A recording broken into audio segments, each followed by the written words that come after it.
বিসমিল্লাহির রহমানির রহিম নাহমাদুহু ওয়া নুসাল্লি আলা রাসূলিহি কারীম আম্মা বাদ। সম্মানিত দেশ ও প্রবাস থেকে কাছে থেকে যারা দেখছেন সকলকে আন্তরিক অভিনন্দন মোবারকবাদ। সম্মানিত দেশবাসী, বরাবরের ন্যায় আজও আমাদের মধ্যে বসনপুরের হযরত মাওলানা আব্দুল মান্নান সাহেব রহমতুল্লাহি আলাইহি, তিনি একজন বুজুর্গ আলিম ছিলেন। ওনার ছোট ছেলে জনাব মোহাম্মদ রাকিবুল হাসান মালয়েশিয়া প্রবাসী।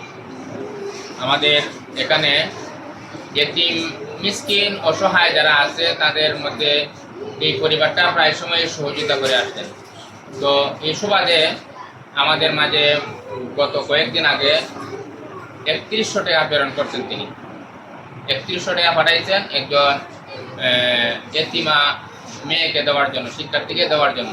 তো আজকে আমরা হুজুরের মাধ্যমে হযরত মাওলানা সিরাজ হোসেন সাহেব দামাত বারাকাতুহু আমাদের উস্তাদ মুহতারাম, ওনার মাধ্যমে আজকে আমরা সেই শিক্ষার্থীর হাতে এই ছোট্ট উপহারটি উঠাই দেব ইনশাআল্লাহ।